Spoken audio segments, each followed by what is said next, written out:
Okay. Okay. I'm cute. Ready to roll? Okay. Good morning and welcome to Barrie North Collegiate. I'm Greg Brooker, Principal, and it's my pleasure to welcome the Honorable Mitzi Hunter, Minister of Education, MPP Ann Hogarth, Trustee and Chair of the Board Peter Beacock, Director of Education Kathy Wallace, Superintendent of Facility Services John Dance, and Anita Simpson, our Superintendent of Education. We also have with us Zach Matilla, a student trustee and Barrie North student. Also, I welcome our local media that were able to make it here today, and our Vice Principals, Julie Underhill and Kurt Davidson. Welcome to Barrie North Collegiate, and thank you for visiting us today to see the great things that are taking place here. In terms of facility renewal, upgrades, and extensive additions to create better places to learn for our students. As you can see, the site behind me is under construction with the addition of new classrooms, a new cafeteria, library, and learning spaces within the school. These are to meet the needs of all students and the requirements of all learners. Our students, teachers, and community are excited to see this project grow and develop and to be a part of a very exciting renewal that will provide benefits to students for many years to come. Thank you all for being here today, and please join me in welcoming our MPP, Ann Hogarth. Thank you. Well, good morning, and thank you very much, Mr. Brecker, who I think I came pretty close to teaching. Yes. I know his mom and dad as well. And actually, I went to grade 13 here. This is my alma mater. At the time, the school, St. Joseph's, only had 98 students in grades 9 to 12, and you had to go to one of the collegiates for grade 13, and I came here, and it was a wonderful year. This is a great school, a wonderful community, and this addition is just going to make it even more wonderful for the students that go here and for the whole community. At this point, I'd like to introduce one of the newest ministers in our government. Mitzi Hunter is the new Minister of Education. She has a very diverse background. She brings a lot to our government, and I respect her immensely, and I'm going to call upon her now to speak to you about this announcement. Thank you. Thank you. And what a wonderful way to begin the school year. I want to thank you so much, Ann, MPP for Barrie, for all of the great work that you do as a very strong voice on behalf of the Barrie community for your constituents at Queen's Park. I admire you as well. I think that you're doing a really terrific job. And it's so wonderful to be here in Barrie, and I want to begin by acknowledging that we are on the traditional territories of the Anishinaabe peoples, and I wish to acknowledge the very long history of First Nations and Métis people in Ontario and show respect to them.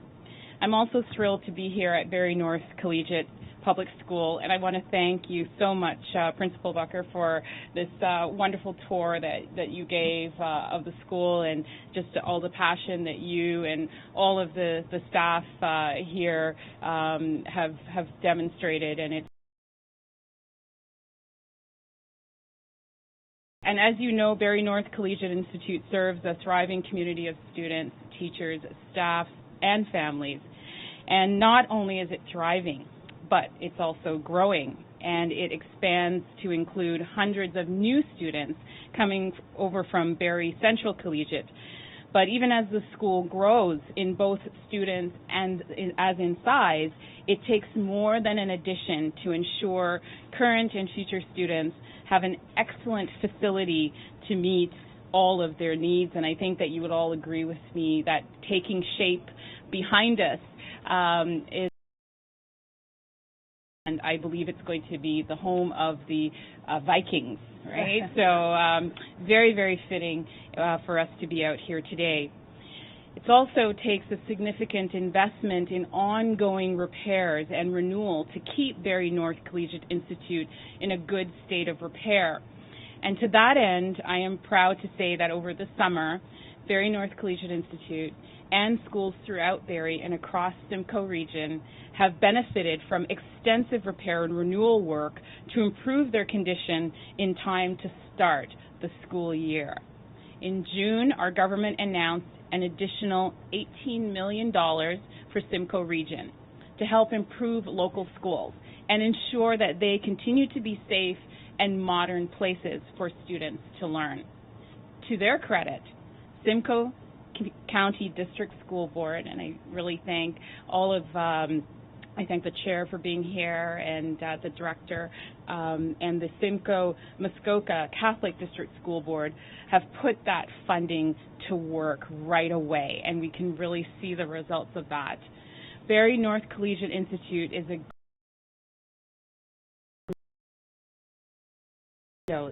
an autism spectrum disorder class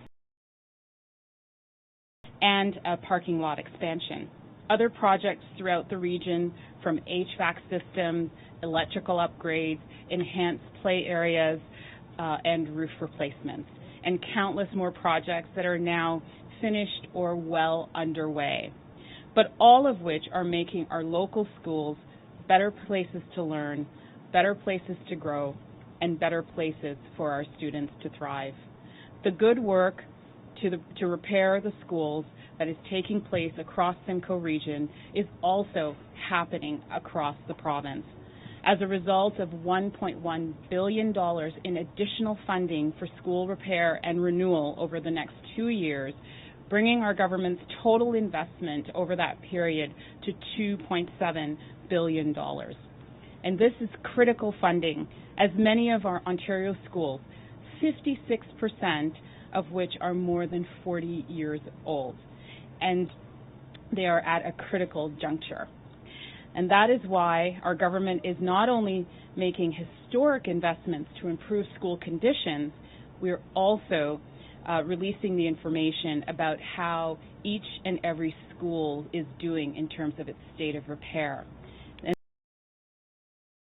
Ontarians, because schools are essential to the future prosperity of Ontario. As such, schools and those relying on them deserve strong investments towards the maintenance of safe, healthy, and modern learning environments, whether a school was built 10 years ago or over 100 years ago. Just last week, I had the privilege of visiting Toronto's Bruce Junior Public School, and I believe it was built in 1923. And the windows on the building were obscured with mesh that were guarding the windows because they were original to the building. I had an opportunity to witness firsthand the positive impact of investments.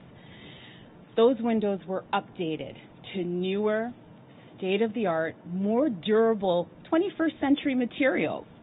Now, without those iron guards, which have been removed over the summer, students are now back playing in the fields all around the school, and they're enjoying those unobstructed views each and every day as those guards have been removed from the windows. And we're doing that without compromising the safety of the school itself. And this is terrific examples of how the school renewal is impacting the students' well-being, the public's confidence in our schools, as well as ultimately achievement, students' achievement as their learning environments improve. So Ontarians can count on our government to invest in the repair and in the renewal and in maintenance of our schools and in sustaining our communities. Of course, our commitment to schools' state of renewal is over and above the results that we have achieved for communities in need of new facilities. I am very proud of the fact that since 2003, our government has invested over $14 billion in new school infrastructure. This has resulted in nearly 760 new schools and more than 735 additions and renovations across Ontario. These projects are part of the largest investments in public infrastructure in our province's history, about $160 billion over 12 years, supporting 110,000 jobs annually. resulting in hospitals, roads, bridges, transit, and of course, schools. And when it comes to schools, the net effect of our total investment in both new infrastructure and repair and renewal is better schools for better learning and obviously for places for our students to thrive. So I want to thank you very much for having me here today at Barrie North Collegiate. And it's just really a wonderful school community, and I wish everyone all the best for the new school year.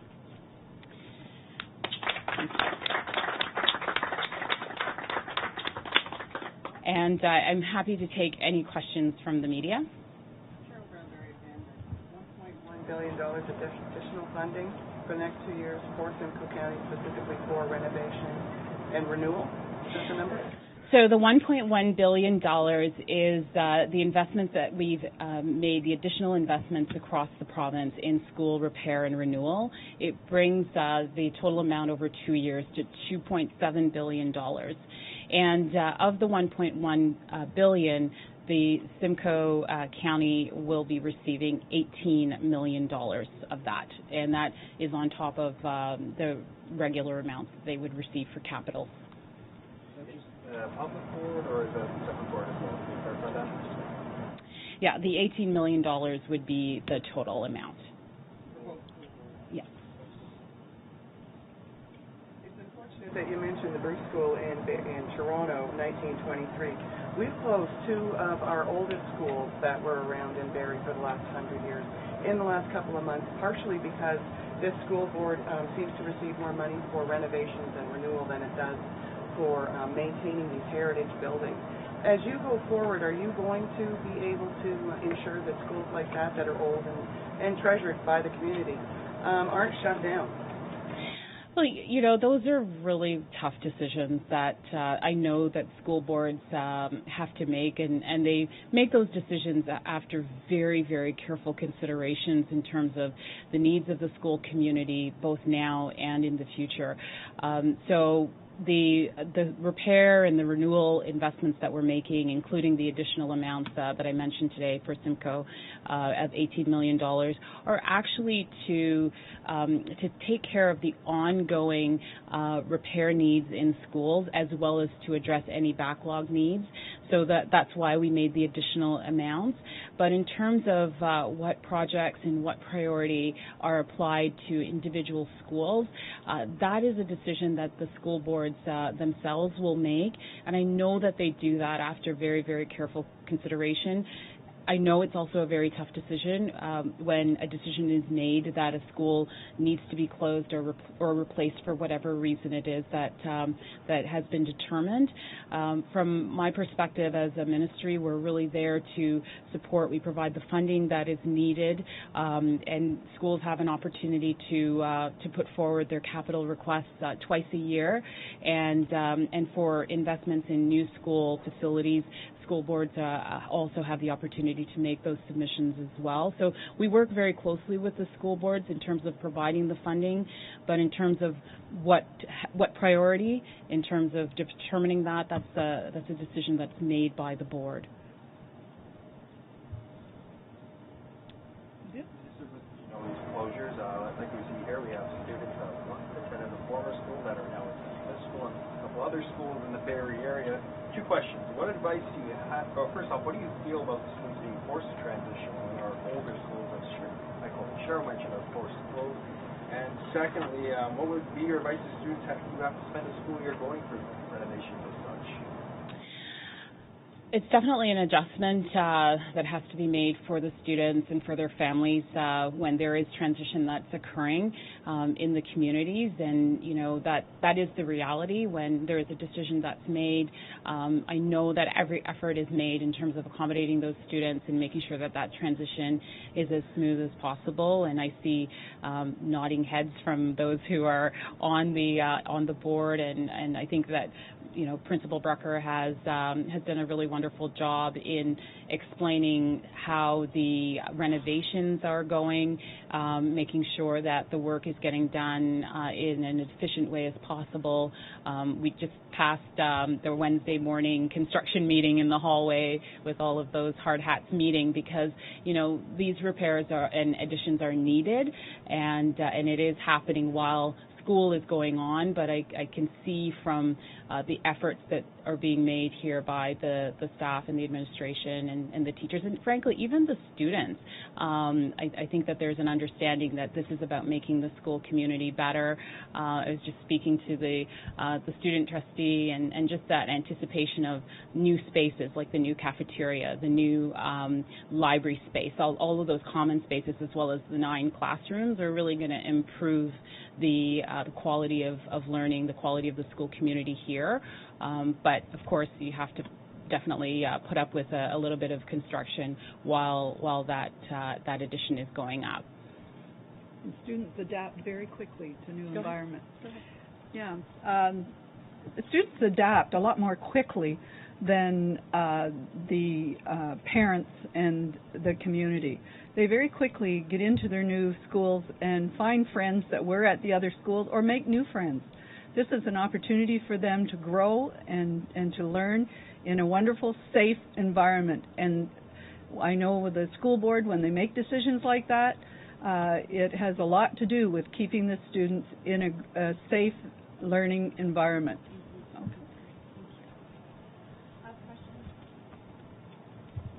Everyone's good. Thanks very much, everyone. Thank you.